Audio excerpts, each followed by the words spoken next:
Sobat Bongkar Abis, kita ketemu lagi, ketemu di suasana yang ceria, cerah ini ya udaranya.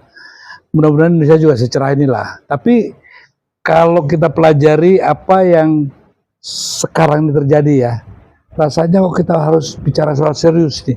Saya tidak mau lah bicara soal Purbaya lah segala macam itu terlalu inilah ya. Polisinya kita ini loh. Ini betul enggak sih bahwa sebetulnya polisi perekonomian Indonesia ini diarahkan untuk memberi kekuatan kaum bawah ini? Ekonomi. Atau kalau saya lihat, saya bukan ekonom ya Pak, kita bicara ekonomi dulu ya. Nggak ada tuh tanda-tandanya. Yang diperkuat justru saya khawatirnya kaum pemilik modal ini akan bertambah kuat.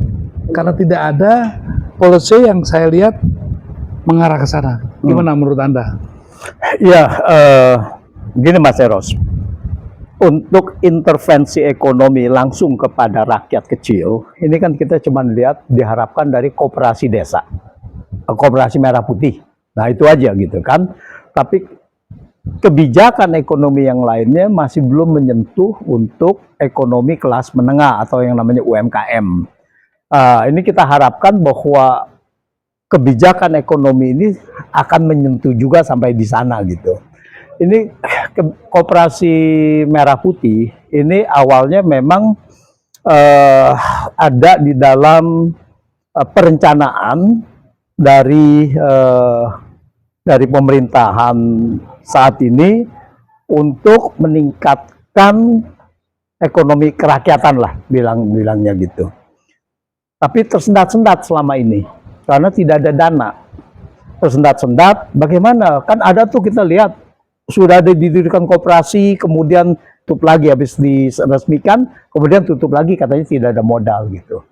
Nah, mudah-mudahan sekarang masalahnya adalah modal ini mau diberikan langsung yang katanya dari uang pemerintah. Sebenarnya uang pemerintah ini kita bahas nanti di kesempatan yang lain. Ini adalah uang yang namanya saldo anggaran lebih, tapi itu terlalu teknis lah ya kita. Tapi ini katanya untuk diberikan kepada koperasi merah putih. Tetapi tidak diberikan langsung. Kan pemerintah tidak boleh memberikan kredit kepada pelaku usaha kan gitu, apa koperasi atau apapun.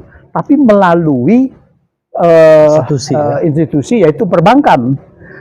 Tapi yang kita lihat melalui perbankan ini ada jaminan dari pemerintah.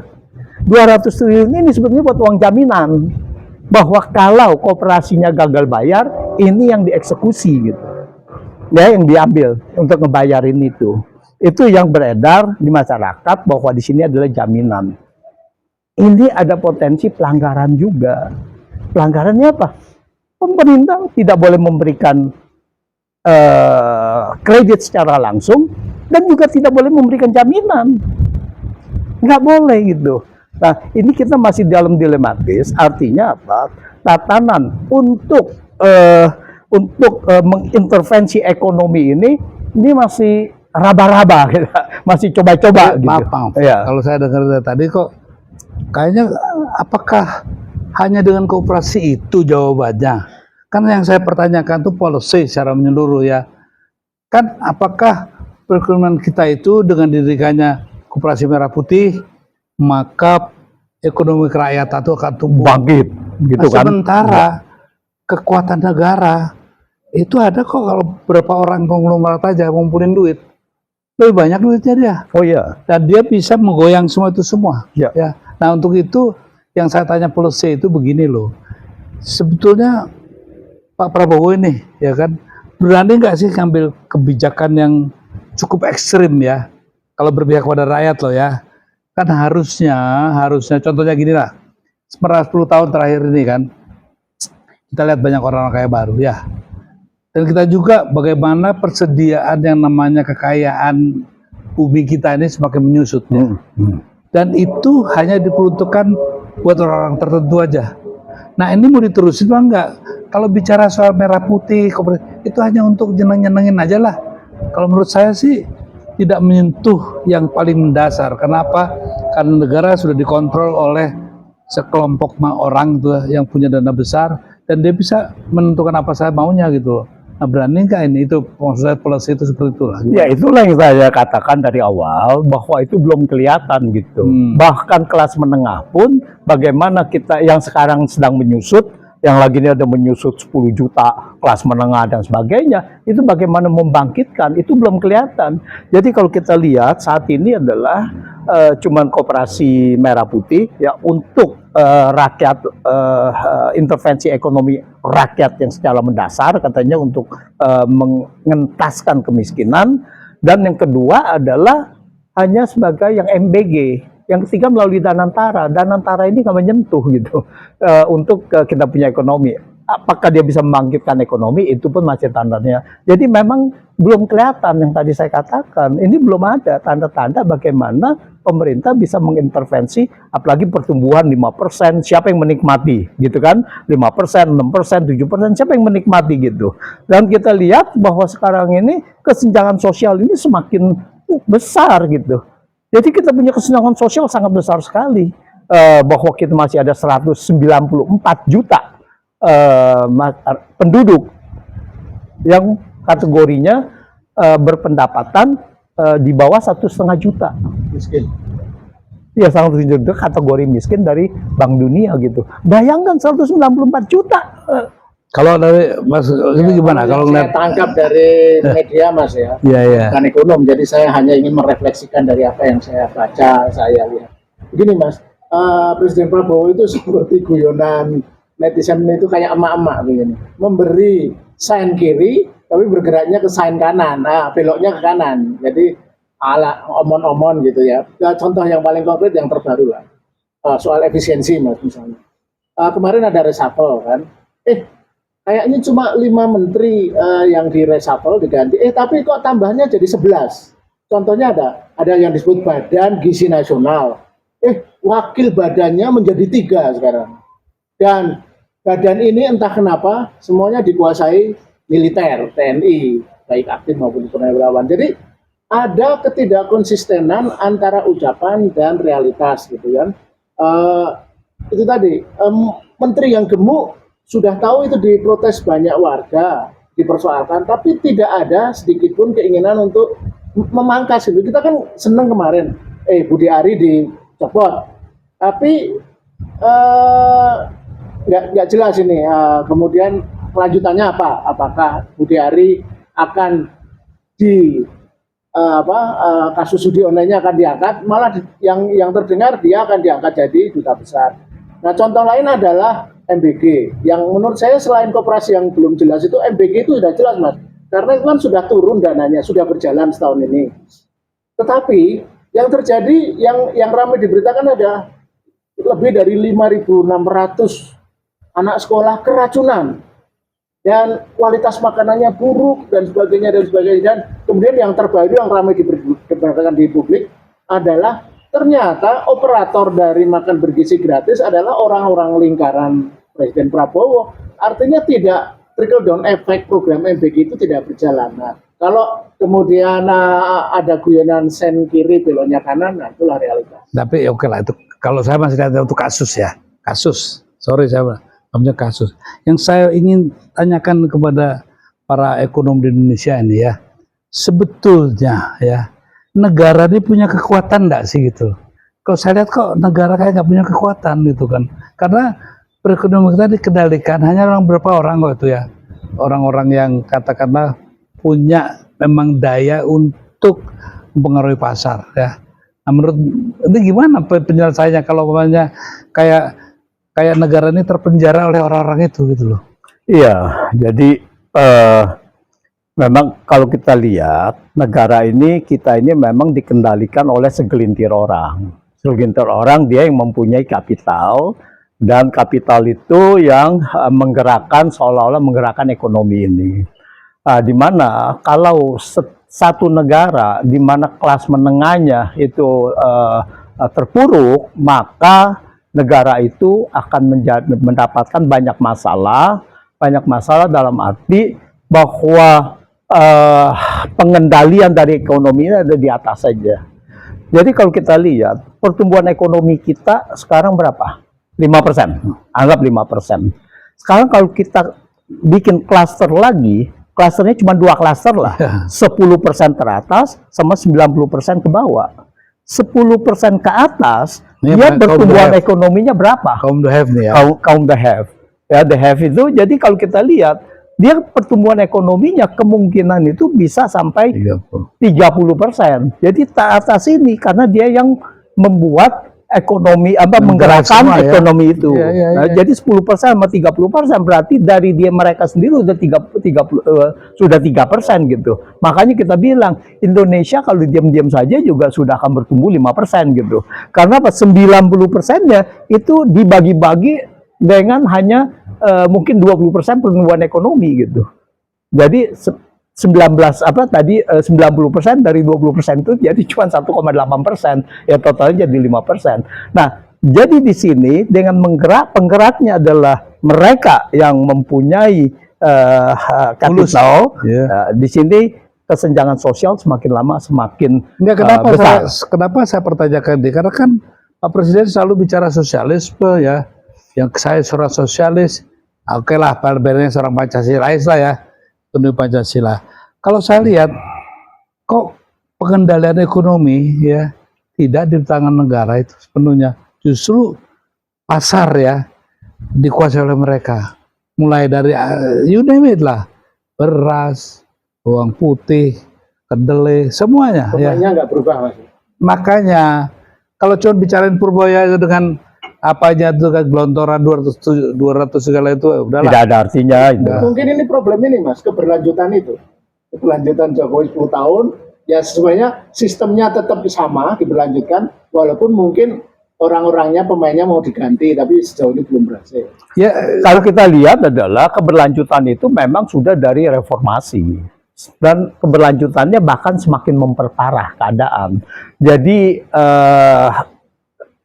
penguasaan ekonomi dari yang kaum atas itu semakin lama semakin besar. Kita lihat awalnya dari 2004 ya, itu semua pertama penguasaan dari sumber daya itu semakin lama semakin besar dikuasai oleh pengusaha gitu. Dan mereka semakin banyak gitu. Jadi kita punya undang-undang dirubah dan sebagainya hanya untuk kepentingan itu. Jadi 10 tahun terakhir ini sangat terasa ya. 10 tahun terakhir ini lebih terasa lagi gitu. Di mana bahwa terjadi apa? Kalau kita lihat lah nikel dan sebagainya gitu kan, itu dikuasai oleh bahkan dikasihkan asing lagi kan gitu. Nah ini sangat sangat makanya menyedihkan. Perubahan apa itu reshuffle kabinet ini, katakanlah saya masih melihat tuh layanan psikologis publik ya, hanya layanan psikologis karena belum ada kebijakan-kebijakan yang sifatnya ya meyakinkan ya bahwa mereka ini yaitu para konglomerat yang begitu powerful ya. Bayangkan seseorang bisa menguasai satu pulau ya, bahkan setiap mau maju kepala daerah manapun itu ya dia di belakangnya. Dan ini kan bahaya ya. Artinya kalau Pak Prabowo hanya menawarkan pergantian ya dengan Purboya itu sebagai, saya masih lihat itu layanan psikologis lah. Yang kita tuntut justru lebih jauh dari itu ya. Bagaimana pidatonya mengenai pasal 33 dan 45 gitu ya. Sebab tanpa menyelesaikan ini saya nggak yakin bisa terwujud tuh. Ini berdasarkan analisa yang saya bukan seorang ekonom, tapi bagaimana melihat secara holistik gitu ya. Ternyata masalah yang namanya ekonomi ini tidak bisa dilepaskan dari budaya gitu ya. Ini yang membuat saya mengerikan seolah-olah linear aja. Jadi manusia tidak lebih dari angka-angka aja. Yang kalau 10 tambah 10 itu pasti 20. Padahal dalam 20 itu kalau manusia tidak bisa begitu dong ya. Ada dimensi-dimensinya ya kan. Nah yang ini menurut saya kan, nah ekonom kita gimana nih Pak Antoni itu? Iya. Bentar saya sedikit, yang saya lihat ini kok kayaknya ya perubahan pemerintahan ini dari Jokowi, mungkin karena keberlangsungan itu, bisnis as usual gitu loh Mas. Misalnya gini lah, kemarin memang disinggung kan beberapa proyek-proyek yang infrastruktur, proyek strategis nasional kan seolah-olah dihapus gitu. Tetapi kan masih berjalan seperti biasa, masih jalan, Rempang masih jalan dan sebagainya. Nah artinya kemudian ada wacana 9 naga diganti 9 haji. Mana? Artinya ya memang belum jalan. Tapi yang gak enak gini dong, saya pribadi ya selain saya juga kenal lah sama Pak Presidennya ya, kan gak enak dengarnya di kuping ini ya, bahwa Pak Prabowo nggak berani kan disogok gitu kan, aduh ini kan kurang ajar sampai kedengaran seperti itu kan gak enak kitanya ya. Artinya mana berani dia masih itu gitu loh, karena dia terima juga kan hal seperti ini kalau tidak diselesaikan, mau pidato di PBB kayak gitu ya, yang pentinglah Indonesia ya kan. What you gonna do, apa yang akan diperbuat dengan orang-orang yang begitu berkuasa gitu. Juga mantan presiden kita itu juga tidak mungkin lah bisa sebesar itu kalau tidak ada dilindungi. Nah, oleh orang-orang ini. Nah, bagaimana sikap Pak Prabowo? Kan itu yang sebetulnya menjadi persoalan. Kalau Purbaya, ya oke lah, kita senang aja ya, kita doakan lah supaya sukses. Tapi jangan juga merasa bahwa Anda bisa menyelesaikan masalah Indonesia yang rumit ini. Karena di Undang-Undang 45 itu memberikan kewenangan kepada presiden yang begitu luar biasa. Mungkin pertanyaan untuk Bang Antoni gini Mas, kalau saya bertanya. Apa yang seharusnya dibuat ketika tahun pertama ini relatif tidak ada perubahan signifikan, tahun kedua apa yang mesti dilakukan Prabowo secara politik? Ya artinya di sini harus dibuat semacam kalau saya menyebutnya semacam economic reform. Tanpa itu kita punya ekonomi ini sudah sangat lemah sekali, boleh dibilang adalah secara struktur Sorry, boleh saya potong kan? Ya. Saya udah kata-kata reform itu udah apa ya? Udah gatal nih saya. Apa yang Anda maksud dengan reform ekonomi? Karena gini, dari format yang mana ya, di reform saja atau kita mengganti format ini? Nah, gimana? Begini, kalau menunjuk dengan economic reform adalah itu sudah dilakukan sewaktu China dari komunisme ke market mechanism gitu kan, market sosialis. Sebegitu juga Vietnam menyebutnya menjadi market socialism ya, market ekonomi yang berdasarkan sosialisme. Dia punya struktur itu sangat berbeda sekali. Social welfare-nya tinggi. Social welfare-nya tinggi dan mereka mengadopsi dari market mechanism. Kita sudah market, tapi sosialisme kita seolah-olah kita adalah sosialis berdasarkan dari kita punya Pancasila. Ya, keadilan sosial bagi seluruh rakyat Indonesia. Dalam buku begitu. Tetapi apa yang benar-benar terjadi adalah market liberal, jauh liberal dari yang benar-benar yang sekarang itu ada di liberal ini gitu. Nah, ini yang harus direstrukturisasi. Jadi yang dimaksud dengan economic reform adalah struktur dari ekonomi yang kita harus perbaiki untuk kepentingan rakyat banyak, jangan kepentingan itu. Contohnya adalah begitu kita ada pendapatan orang kaya itu meningkat sedemikian rupa, ini harus ada redistribusi pendapatannya kepada masyarakat yang menengah bawah gitu. Bagaimana kita mengurangi kita punya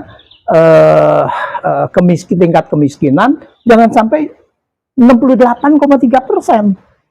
Dengan kita bisa bilang oh ya itu adalah kriteria yang sangat tinggi gitu. Sebetulnya enggak juga. Kriteria yang sama di-apply untuk Vietnam itu di bawah 30%, hanya 20 sekian persen aja gitu. Jadi ini memang sangat-sangat ini yang saya maksudkan dengan economic reform itu. Pekerjaan economic reform kan enggak harus katanya struktur kan ya. Struktur, secara fundamental kita harus benar-benar yang menarik itu begini. Bagaimana kelas menengah bisa bangkit, bisa bangun? Kalau seluruh permodalan, seluruh kekuatan ekonomi hanya segelintir orang ini aja yang pegang. You mau pegang apa deh?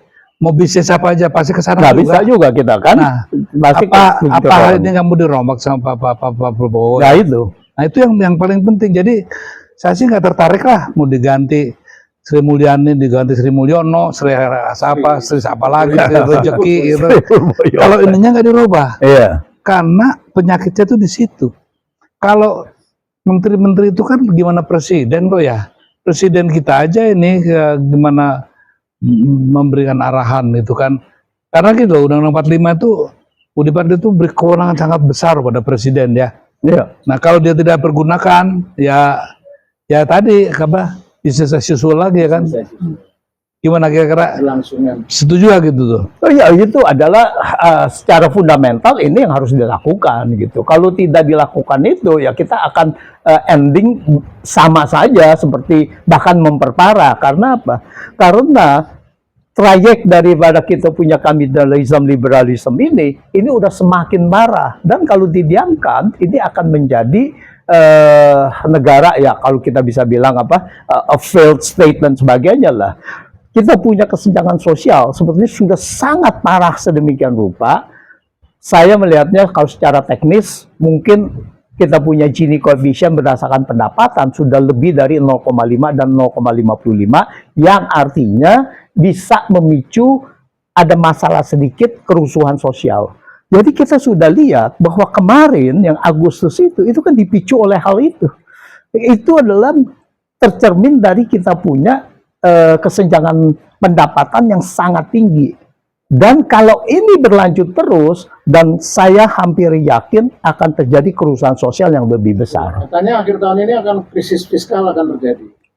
Sebetulnya sekarang sudah masuk sekarangnya, tapi sejauh mana lebih parahnya dan sejauh mana dampaknya yang bisa masih ditoleransi oleh masyarakat gitu kan? Masyarakat kita apakah masih bisa mentoleransi itu? Nah ini yang kita kan kalau tidak bisa berarti akan terjadi kegaduhan sosial. Semoga gitu. Presiden Prabowo teringat belum lama ini Nepal begitu Mas ya, supaya ya itu sih pasti lah. Tapi yang lebih penting gini lah, kita coba support Pak Prabowo ini untuk berani ya, karena ternyata kuncinya merombak yang namanya struktur tadi ya, struktur sosial kita ini ya, di mana pucuknya ini selalu terus ada di atas ya, dan itu nggak pernah ngucur ke bawah gitu kan.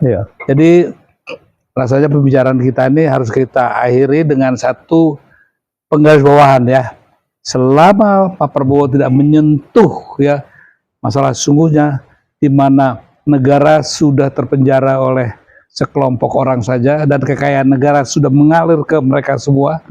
Kalau itu tidak segera dibenain, mau diganti menteri siapapun, yang akan terjadi adalah business as usual. Dan mereka lah sebetulnya pemilik negara ini yang sesungguhnya. Ya, setuju ya? Oke, para sahabat Sobat Bongkar Abis. Sobat Bongkar Abis, kita harus tetap optimis lah, gitu. Nggak usah cengeng gitu. Yang paling penting satu, rasanya kita ini civil society ya, jangan juga terlalu membantuin pemerintah terus ya, do something gitu kan ya. Makanya kita bersepakat bahwa apapun yang kita bicarakan ini tidak ada dasar sentimen pada siapapun, tapi realita bahwa negeri kita dalam keadaan yang perlu pengamatan dan pengawasan dan kebijakan yang pasti, itu sudah tidak bisa tawar-menawar lagi. Oke, Sobat Bongkar Abis, kita ketemu lagi dalam kesempatan. Merdeka, ya, oke. Merdeka dong, harus tetap.